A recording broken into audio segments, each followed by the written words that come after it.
beberapa kayak orang yang petinggi-petinggi gitu datang, tapi ya cuman kayak ngobrol biasanya, kayak nanya kasusnya gimana, terus kayak ya ngebantu dalam ya kata-kata aja gitu. Jadi ngomong doang ya.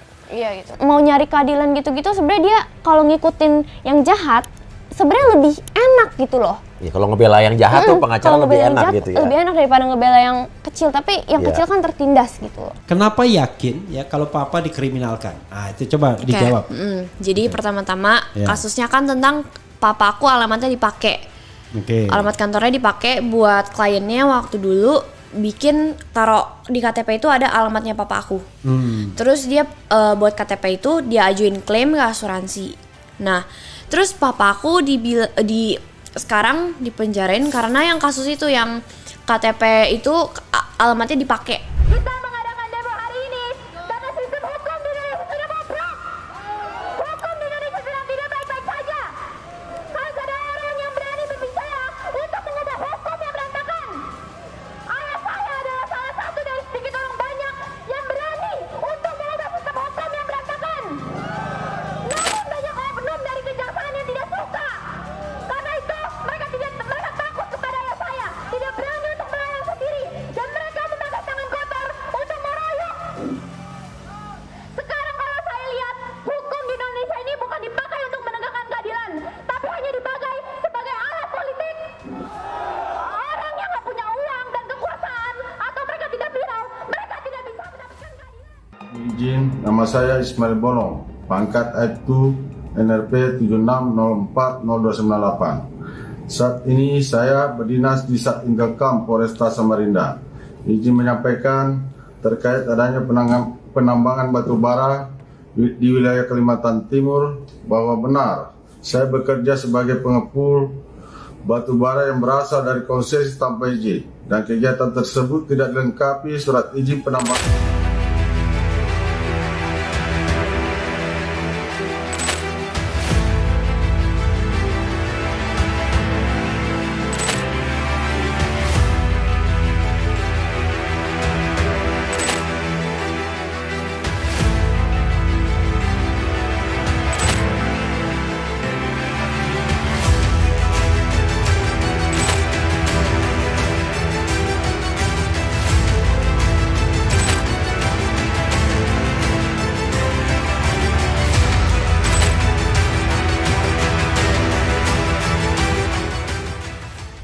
Selamat pagi seluruh masyarakat Indonesia, kembali dengan saya Kat Victoria Lim.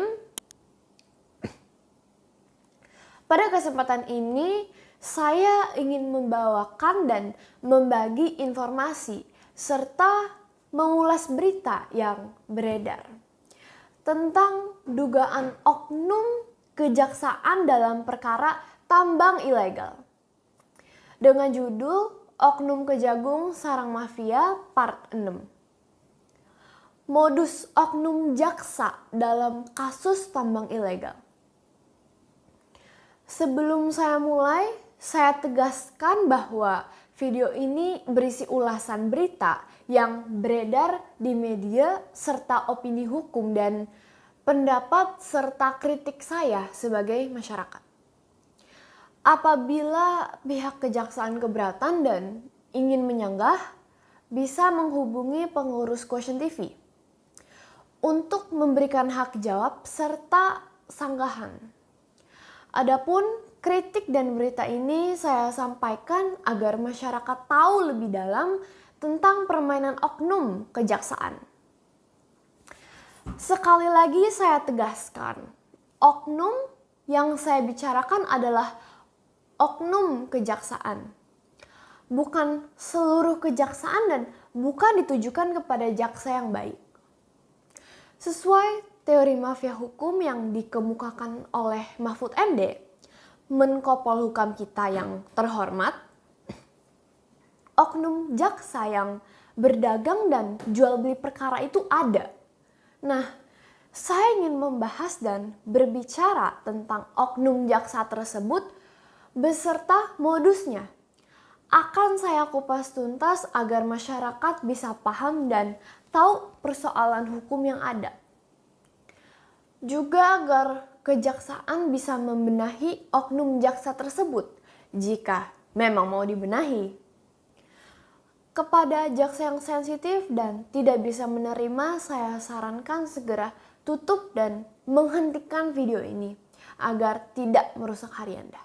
Teman-teman netizen, seperti yang ayah saya Alvin Lim jelaskan dalam episode Oknum Kejaksaan Agung Sarang Mafia, ada banyak modus oknum kejaksaan dalam transaksi kasus dan penyelewengan penanganan proses hukum.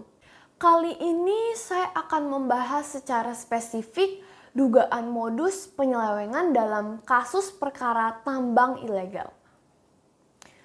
Sesuai judulnya, tambang ilegal berarti adalah tambang yang dilarang. Karena dilarang, tentunya tidak mempunyai izin. Apakah karena expired, dicabut, atau sudah ada peraturan yang melarang? Modus yang sedang sering dilakukan oleh oknum jaksa adalah menerbitkan LO atau legal opinion oleh institusi kejaksaan kepada tambang ilegal. Mari kita buka berita di Jawa Pos tanggal 28 Oktober 2022. Berita ini berjudul Maki ngadu ke Jaksa Agung soal dugaan LO Kejati untuk tambang ilegal. Apanya ini datangi KPK untuk menyerahkan uang 100.000 dolar Singapura, lalu dirupiahkan sekitar 1 miliar lebih dikit dengan kejahatan itu yang dulu kan yang saya laporkan KPK kan ada inisial 5 nama, terus kemudian bapakmu, terus kemudian tinggal dan kepada yang memutus dia tadi mestinya ya agak tidak enak dan itu berjenjang kira-kira setahu saya kira-kira ya sampai 4-5 berjenjang. Ini saya bacakan ya isi beritanya. Masyarakat Anti Korupsi Indonesia (MAKI) kembali mengingatkan dugaan penyimpangan legal opinion LO Kejaksaan Tinggi Sulawesi Tengah Sulteng terkait penambangan nikel secara ilegal. Sebab hingga saat ini belum pernah dilakukan penegakan hukum atas dugaan penambangan ilegal tersebut.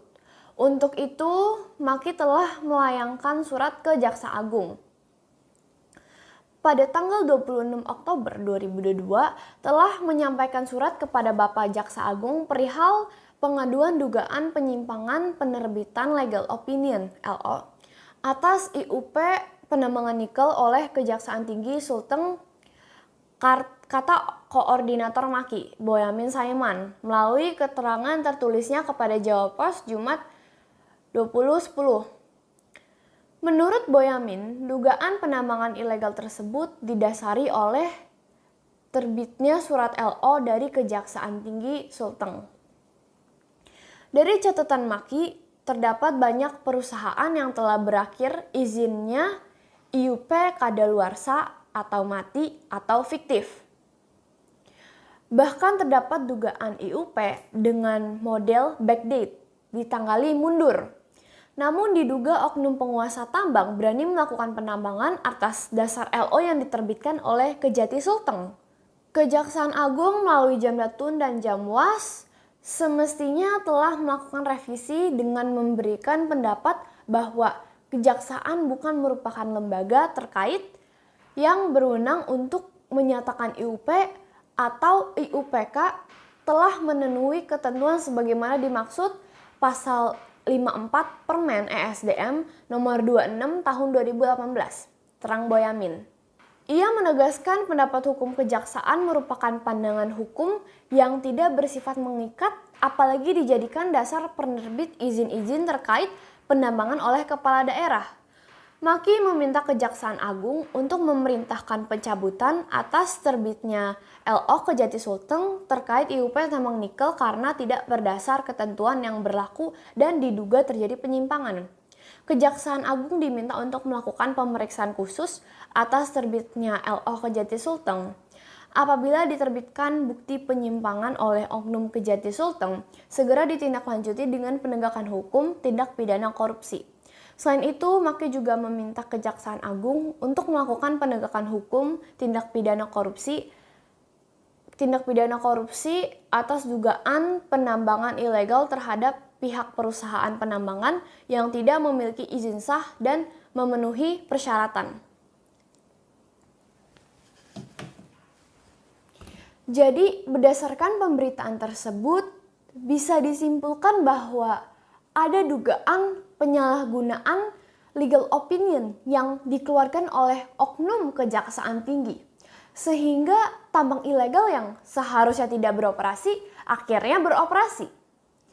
Masalahnya adalah Kejaksaan bukan merupakan lembaga terkait yang berwenang untuk menyatakan IUP atau izin usaha pertambangan atau IUPK, yaitu izin usaha pertambangan khusus, yang telah memenuhi ketentuan sebagaimana dimaksud di pasal 54 Peraturan Menteri SDM nomor 26 tahun 2018. Sebagai aparat penegak hukum, tentunya seharusnya Kejaksaan paham hukum dan tahu peraturan-peraturan yang berlaku. Juga tentunya agak janggal Kejaksaan ini mau mengeluarkan LO kepada tambang ilegal apabila tidak mendapatkan imbalan tertentu. Informasi yang didapatkan LQ adalah bahwa harga 1 LO legal opinion berkisar antara 4-5 miliar rupiah. Bayangkan jika mengeluarkan 40-50 LO aja, potensi oknum jaksa menerima 200 miliar uang haram. Dengan surat Maki Kejaksaan Agung, tentunya tidak ada alasan bagi Kejaksaan Agung untuk pura-pura tidak tahu dan tutup mata. Namun sayang sekali hingga saat ini Kejaksaan Agung belum mau membenahi. Terbukti dengan berita baru berjudul Maki desak Kejagung cabut LO Kejati Sulteng terkait IUP tambang nikel. Puluhan masyarakat Kecamatan Wolo, Kabupaten Kolaka berunjuk rasa di kantor Kejaksaan Tinggi Sulawesi Tenggara menuntut pengusutan dugaan illegal mining 2 perusahaan tambang yang beroperasi di Kecamatan Wolo, Kabupaten Kolaka. Oke, ini judulnya kan. Nah, mengapa Kejaksaan Agung tidak mau mencabut LO tambang ilegal? Padahal udah tahu itu ilegal. LO yang dikeluarkan berkaitan dengan nikel. Perlu kalian ketahui bahwa nikel adalah logam paling berharga di era saat ini. Karena nikel adalah bahan baku baterai untuk mobil atau kendaraan listrik. Tesla mengincar pasokan nikel untuk baterai mobil listrik. Tidak heran tambang nikel saat ini menjadi rebutan dan target mafia hukum. Sebenarnya skandal bukan hanya ada di kejaksaan, tapi di kepolisian juga tambang ilegal diduga menjadi bahan rebutan oknum jenderal-jenderal polisi. Sebut saja isu yang beredar, Kabareskrim Jenderal Bintang 3 dituduh oleh Ismail Bolong menerima suap sebesar 6 miliar untuk kasus tambang ilegal. Hal ini diamini oleh mantan Kadif Propam Verdi Sambo dan mantan Karopaminal Hendra Kurniawan. Terlepas dari perang bintang di Polri, hal ini membuktikan bagaimana tambang adalah permainan kelas atas sekelas jenderal. Sehingga dalam kejaksaan pun pastinya jika ada oknum bermain, juga kelas atas berbintang. Informasi yang didapatkan oleh LQ bahwa oknum tersebut adalah bintang 2 kejaksaan dan sudah pindah ke Kejaksaan Agung dan berada di bawah Jamintel. Supaya tidak menjadi fitnah, biar nanti ayah saya yang akan menyebutkan namanya. Ayah saya menerima informasi dan bukti awal dari masyarakat sebelum dirinya ditangkap oleh kejaksaan. Jadi teman-teman tidak heran jika ayah saya sangat dibenci oleh oknum kejaksaan karena beliau menyimpan kartu as para oknum jenderal di kejaksaan. Bahkan Jaksa Agung Burhanuddin yang diduga memiliki dan menggunakan keterangan identitas palsu dan juga sudah dilaporkan namun tidak diproses. Makanya saya tidak heran laporan Maki tidak diproses oleh Kejaksaan Agung karena tidak ada jeruk yang makan jeruk. Apalagi jika yang diadukan adalah jenderal yang berbintang. Ini akan sangat sulit dan mendekati mustahil. Dugaan identitas palsu Burhanuddin aja udah viral hingga ke luar negeri. Namun bahkan presiden enggan memproses hukum. Hukum adalah milik penguasa. Sulit hari begini untuk masyarakat mendapatkan keadilan. Saya mengapresiasi upaya Boyamin, Ketua Maki.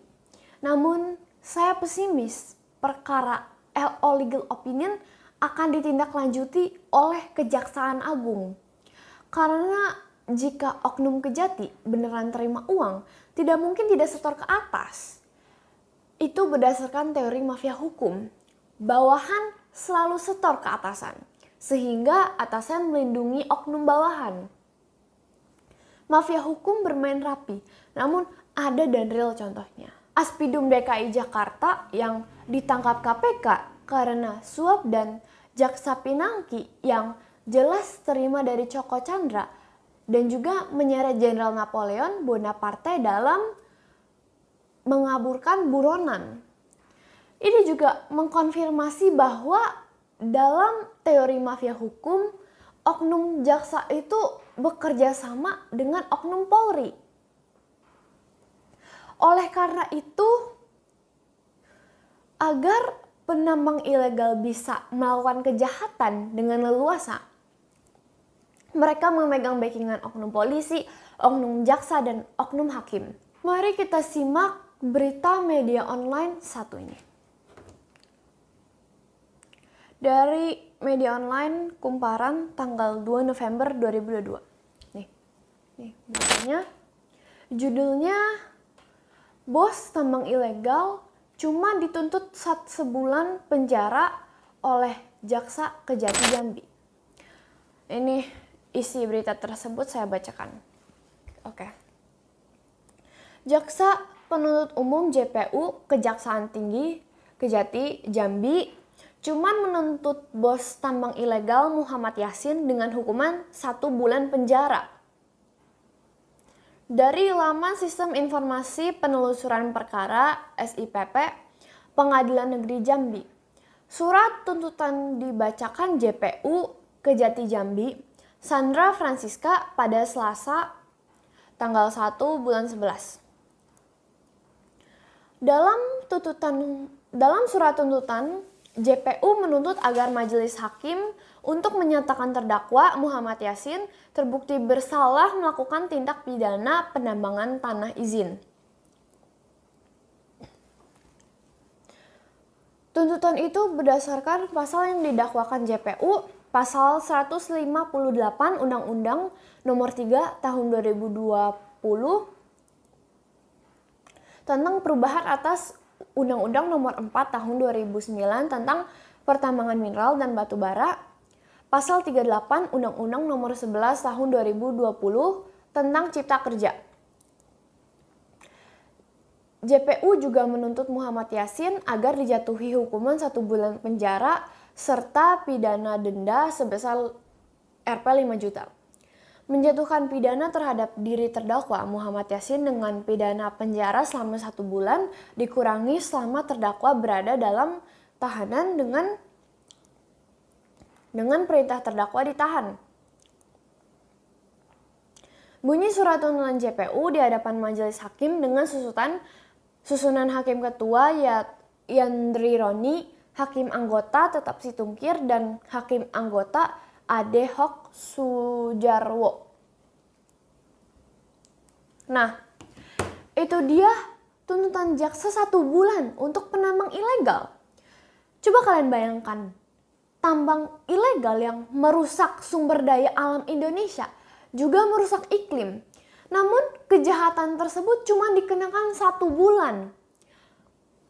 Apakah menurut kalian akan memberi efek jerak dalam penambangan ilegal? Akankah ada dugaan yang membuat masyarakat berpikir bahwa oknum jaksa ini masuk angin sehingga hanya menuntut 1 bulan penjara? Ini saya bertanya, jika mafia hukum di kejaksaan benar-benar tidak ada, kenapa bos yang memaling uang rakyat dan mencuri aset bumi tuntutannya sangat rendah?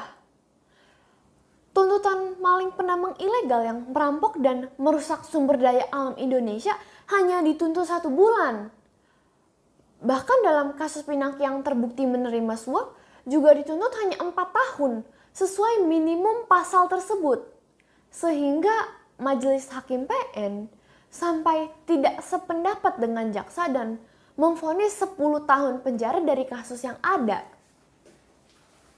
Masyarakat tentu akan ragu dan bertanya-tanya, kenapa hukum dalam bentuk tuntutan jaksa sangat tumpul ke bos tambang ilegal dan oknum jaksa. Sebenarnya saya berkeyakinan masyarakat tahu bahwa dalam kejaksaan ada mafianya. Hanya saja dalam pemerintahan Jokowi, kejaksaan menjadi anak emas dan menjadi alat pemerintah untuk menjatuhkan lawannya. Saya pun ingin bertanya kepada Jaksa Agung, apakah tuntutan 1 bulan kepada bos ilegal tambang memberikan rasa keadilan bagi masyarakat? Kan katanya Jaksa Agung, jaksa harus menuntut dengan hati nurani dan adil. Tapi kok ini 1 bulan doang? Itu saya rasakan tidak memenuhi rasa keadilan. Saya yakin, seyakin-yakinnya jika KPK mau fokus mengawasi kejaksaan, akan ada oknum kejaksaan yang terjerat kasus mafia hukum dan gratifikasi. Namun bisa dilihat unsur pimpinan KPK terdiri dari unsur kejaksaan, sehingga tidak heran apabila sebelum OTT udah bocor duluan. Ya, juga tidak ada jeruk makan jeruk, sehingga jaksa enggan untuk menangkap sesama jaksa. Inilah mengapa mafia hukum semakin marak dan menjadi industri hukum karena dilakukan pembiaran. Sayang sekali bagi Polri maupun KPK saat ini tumpul terhadap oknum kejaksaan. Jaksa Agung yang berasal dari partai penguasa menjadi kebal hukum, terbukti dengan tidak diprosesnya dugaan KTP palsu. Modus berikutnya, oknum kejaksaan menjadi backingan tambang ilegal. Mari kita simak berita di Detik 13 Desember 2022. Ini judulnya KPK soal tambang batubara ilegal. Tidak mungkin tidak diketahui aparat. Kasus dugaan gratifikasi tambang ilegal yang menyeret nama Kabareskrim Polri mendapat perhatian Ketua KPK Firly Bahuri.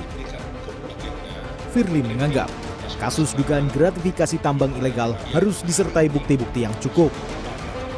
Firly mengatakan hal itu usai menghadiri dan membuka acara Anti-Corruption Summit 2022 di Universitas Muhammadiyah Surabaya Selasa siang. Mari kita baca isinya.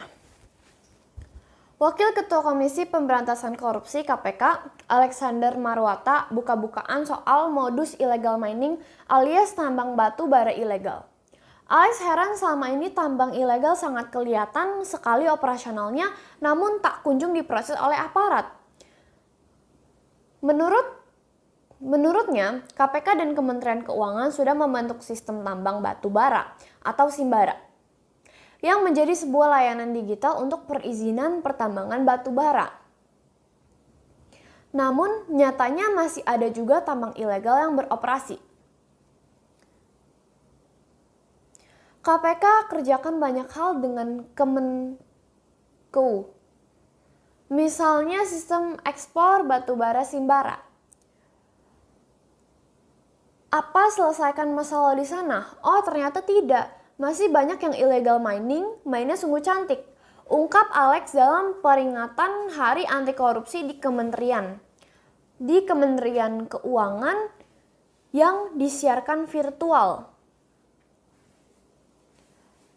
Selasa tanggal 13 bulan 12 2022. Modus begini menurutnya bisa menjadi indikasi korupsi juga. Pasalnya ada upaya penggemplangan pajak yang dilakukan oleh perusahaan tambang ilegal dan perusahaan IUP yang menjual batu bara ilegal memanfaatkan izin usaha untuk menjual barang yang ilegal. Yang seperti ini kita tidak bisa monitoring dengan baik. Semua masuk ke sistem Simbara, cuman tak bisa kita tertibkan tambang ilegal tadi, kata Alex. Nah, kita sudah baca artikel tersebut. Berisi pernyataan Wakil Ketua KPK. Jika aparat sudah mengetahui dan tidak ditertibkan, hanya satu sebabnya, yaitu ada backingan aparat. Tidak percaya? Kita baca berita di Detik.com 6 Desember 2022. Judulnya, Gibran dan Ganjar keluhkan backing tambang ilegal. Melakukan inventarisir dan sudah mengajak masyarakat yang terlibat di dalam penambangan galiasi atau pasir sertu yang ada di sekitar Taman Nasional Gunung Merapi. Ya, ini meliputi 2 provinsi, Mbak, ya. Yogyakarta dan Jawa Tengah. Ini dari judulnya jelas ada pengakuan backing tambang ilegal. Namun yang mengejutkan adalah bahkan anak presiden dan gubernur yang mengeluhkan. Ini udah gawat ya. Jika anak presiden dan gubernur aja mengeluh, lah bagaimana nasib masyarakat yang ditindas oleh oknum ilegal tambang? Ini membuktikan opini ayah saya benar bahwa uang adalah panglima dan mafia hukum, kedudukannya di atas presiden. Lah, anak presiden aja ngeluh ke media pers. Jika presiden bisa dan mau menangani, anak presiden harusnya lapor aja ke bapaknya untuk dibantu benahi. Namun, ternyata anak presiden aja mengeluh terhadap backingan tambang ilegal. Coba bayangin, gimana nggak sedih dan kecewa? Presiden aja tidak mampu melawan mafia hukum. Wakil Ketua MA di media juga bilang, angkat tangan untuk menghentikan mafia hukum hanya bisa mempersempit gerakan. Mahfud MD juga sudah katakan tidak mampu memberantas mafia hukum. Di luar negeri, pejabat jika sudah mengaku tidak mampu, seharusnya punya rasa malu dan mengundurkan diri. Berikan kesempatan kepada yang masih merasa mampu. Saya beri masukan untuk pemerintah. Jika mau memberantas mafia hukum, berikan jabatan dan kekuasaan kepada ayah saya, Alvin Lim. Sudah jelas beliau paling berani melawan oknum jaksa dan polisi. Bahkan mantan Menteri BUMN Dahlan Iskan menulis demikian. Ayah saya akan babat habis mafia hukum sampai ke akar-akarnya. Jika pemerintah serius mau membasmi oknum mafia hukum dan koruptor. Namun pernyataan Luhut Binsar menteri kita membuat saya bingung di berita ini. Ini beritanya. Ini berita di sini dia bilang bahwa kita nggak usah bicara tinggi-tinggi lah. OTT ini kan nggak bagus sebenarnya. Buat negeri ini jelek banget. Tapi kalau kita di Geto Live, siapa yang mau melawan kita? Kata Luhut di acara peluncuran aksi pencegahan korupsi 2023-2024 di Jakarta Selasa tanggal 20 bulan 12. Tidak heran sebelumnya ada opini masyarakat bahwa KPK sengaja dilemahkan. Padahal OTT berhasil menangkap para koruptor. Jika OTT ditiadakan, maka oknum mafia hukum akan makin berjaya. Saya pribadi sangat tidak setuju dengan pendapat Luhut Binsar. Apalagi di Geto Live yang dia maksud belum ada dan tidak bisa dilakukan. Mengapa? Di kampung masih banyak masyarakat yang gaptek, kok mau digital? Juga saya ingin Indonesia bersih dari oknum penjajah, mafia hukum. Melihat hal ini hanya satu harapan saya, yaitu berganti pemimpin yang sepaham bahwa korupsi dan mafia hukum itu harus diberantas karena merusak tatanan hukum.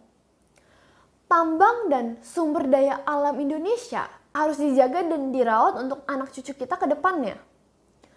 Demikian penjelasan saya untuk hari ini dan dugaan oknum jaksa dalam kasus tambang ilegal.